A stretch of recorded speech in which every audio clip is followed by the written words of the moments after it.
Does the documentary hypothesis hold water, or is it merely a theory full of holes? We begin our journey by understanding what the documentary hypothesis is, where it originated, and the claims it makes. Hatched in the late 18th century by Jean Estruc, the documentary hypothesis puts forth a rather bold assertion. It proposes that the Pentateuch, the first 5 books of the Bible, were not authored by a single person, but were instead a patchwork of texts from various sources, stitched together over centuries. This hypothesis essentially uproots the traditional belief that Moses was the sole author of these texts. Now, let's bring into focus the first point of contention, the hypothesis's reliance on the assumption of multiple authors and sources. This assumption is based on differences in style, language, and perspective found in the Pentateuch. However, it's crucial to remember that these differences do not necessarily indicate multiple authors. They could simply be a reflection of the complex and multifaceted nature of the text. Moreover, the hypothesis attempts to identify these sources, categorizing them as the Jahwist, Elohist, Deuteronomist, and priestly sources, each with its own unique characteristics and perspectives. Yet, this categorization rests heavily on speculative ground. There is no concrete historical or archaeological evidence to support the existence of these sources or to confirm their alleged characteristics. Instead, the hypothesis often resorts to circular reasoning, using the text to prove the text. This approach is like building a house of cards. It may look impressive at first glance, but upon closer inspection, it's clear that the structure is precarious, resting on a foundation that is speculative at best. This isn't to say that the Pentateuch is a simple text with a straightforward authorship. It is, without a doubt, a rich tapestry of narratives, laws, and poetry. But to dissect it into separate sources based on subjective criteria and then claim this as evidence of multiple authors is a leap too far. So without tangible proof, the multi-author theory is nothing more than conjecture, a shaky foundation for such a grand hypothesis. Diving deeper, can the documentary hypothesis truly justify its claims of diverse sources? Let's dissect the hypothesis's claims about the sources of the Pentateuch, namely J, E, P, and D. The documentary hypothesis asserts that these 4 sources, each with their unique styles and theological perspectives, are behind the Pentateuch. However, a glaring issue here is the lack of concrete evidence linking these sources to the texts directly. The hypothesis stands on unstable ground, its foundation riddled with suppositions and speculations. It posits J, or the Yahwist source, as the earliest author, characterized by the use of the name Yahweh for God. However, this is a clear case of circular reasoning. The argument is that the sections where Yahweh is used must have been written by J.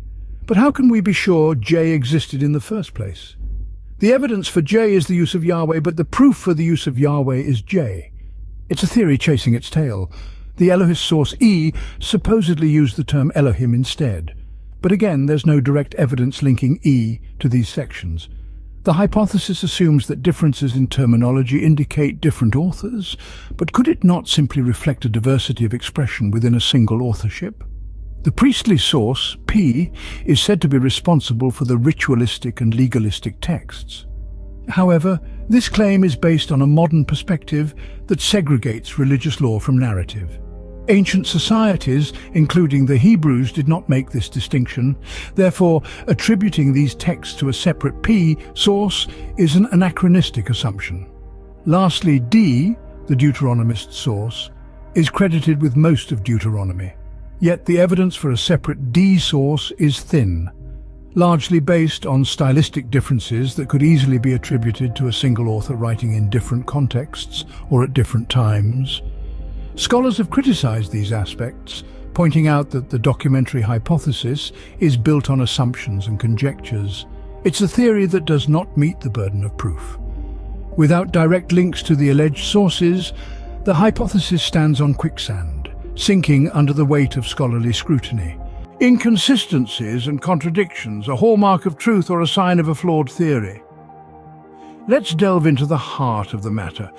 The documentary hypothesis, though alluring in its complexity, is riddled with contradictions and inconsistencies that mar its credibility. First and foremost, let's focus on the hypothesis division of the Pentateuch into 4 independent sources, each with a distinct style and vocabulary. This claim, while seemingly plausible, is in itself inconsistent. The fact is, language changes over time, and any text, especially one as ancient as the Pentateuch, would naturally exhibit variations in style and vocabulary. Hence, attributing these variations to different sources rather than temporal shifts is a stretch, to say the least. Moreover, the documentary hypothesis relies heavily on conjecture and speculation. It presumes that certain contradictions or inconsistencies within the text indicate multiple authors. Yet it fails to consider the possibility of deliberate literary techniques or the use of repetition for emphasis, common in ancient writing. This narrow viewpoint is indicative of a theory built on shaky ground. Furthermore, the hypothesis fails to explain the seamless narrative flow of the Pentateuch. If it were indeed a patchwork of different sources stitched together, wouldn't we expect more noticeable seams or disjointed narratives? Yet the Pentateuch reads as a consistent, cohesive text, suggesting a single authorship rather than a jigsaw of sources. Equally telling is the hypothesis's lack of solid external evidence. Despite its claims of multiple authors spanning centuries, no concrete archaeological or historical evidence supports this theory. This glaring omission further undermines the hypothesis's credibility, casting serious doubts on its validity. Finally, the documentary hypothesis's proponents often disagree amongst themselves about which passages belong to which source. This lack of consensus hints at the hypothesis's inherent uncertainty and inconsistency, further eroding its credibility. With such glaring inconsistencies, the documentary hypothesis crumbles under its own weight, failing to withstand critical analysis.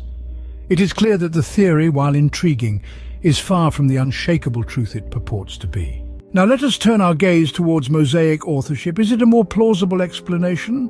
The concept of Mosaic authorship posits that the Pentateuch, the first 5 books of the Bible, were penned by Moses himself. This theory, deeply rooted in Jewish and Christian tradition, offers a compelling counterpoint to the documentary hypothesis. So, what makes Mosaic authorship more plausible? Let's delve into the evidence. Firstly, we find support in historical accounts. Various ancient writings, including those of the Jewish historian Josephus and early church fathers like Origen and Augustine, attribute the Pentateuch to Moses.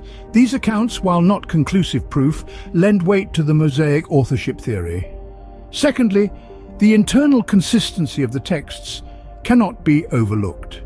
The Pentateuch presents a unified narrative with themes, motifs, and stylistic elements that remain consistent throughout. This unity suggests a single author, rather than a patchwork of sources. Moreover, the Pentateuch is replete with intricate details about the Egyptian culture, topography, and language that would be familiar to Moses, having been raised in Pharaoh's court. These details are so specific that they could only have come from someone with intimate knowledge of life in ancient Egypt, someone like Moses. Lastly, we must consider the traditional belief held by Jewish and Christian scholars. For centuries, these communities have maintained the belief in Mosaic authorship, a belief that is woven into the fabric of their religious and cultural identity. This enduring tradition, while not empirical evidence, adds further credibility to the Mosaic authorship theory. Of course, no historical analysis is without debate. Some critics argue against Mosaic authorship, citing linguistic and stylistic variations within the Pentateuch. However, these arguments often underestimate the literary proficiency and stylistic versatility of a writer like Moses. In conclusion, Mosaic authorship, rooted in historical tradition and backed by internal textual consistency, presents a far more compelling case than the documentary hypothesis. It's a theory grounded in tradition, enriched by historical accounts and supported by the unified narrative of the Pentateuch itself. It's not simply a theory, it's a testament to the enduring legacy of Moses, a testament that continues to resonate thousands of years later. Having traversed the realms of both theories, where does the balance of evidence lie? As we have seen, the documentary hypothesis, despite its widespread acceptance, is built on shaky ground. Its proponents make sweeping claims about the origins of the Pentateuch, but when we look closer, these claims are often built on speculation rather than solid evidence. The hypothesis hinges on the idea of multiple sources, yet there is no concrete proof of these sources' existence. This theory is further undermined by the inconsistencies and contradictions that emerge when one attempts to divide the Pentateuch into distinct sources. Contrast this with the case for Mosaic authorship. This theory posits that Moses, the great lawgiver of the Israelites, was the primary author of the Pentateuch. While the Pentateuch may include sections written or refined by others following Moses' passing, the core of the text bears the unmistakable imprint of his leadership and vision. The consistency of language, style, and theological perspective throughout the Pentateuch strongly suggests a single guiding hand at work. Moreover, the Mosaic authorship theory is backed by historical and textual evidence. Ancient Jewish and Christian traditions unanimously attribute the Pentateuch to Moses. This tradition is echoed in the text of the Pentateuch itself, which often refers to Moses as the one who wrote down the laws and teachings of God. In addition, the Mosaic authorship theory makes more sense of the historical and cultural context of the Pentateuch. The laws, customs, and teachings in the Pentateuch reflect the life and times of Moses and the Israelites in the wilderness, not the life and times of multiple authors spread over centuries, as the documentary hypothesis would have us believe. In the end, the scales of evidence tip decidedly in favor of Mosaic authorship. The documentary hypothesis, for all its academic respectability, fails to hold up under scrutiny. Its claims are speculative, its evidence is weak, and its contradictions are many. In the face of critical examination, the documentary hypothesis is found wanting, while Mosaic authorship stands as a robust, credible theory for the origins of the Pentateuch.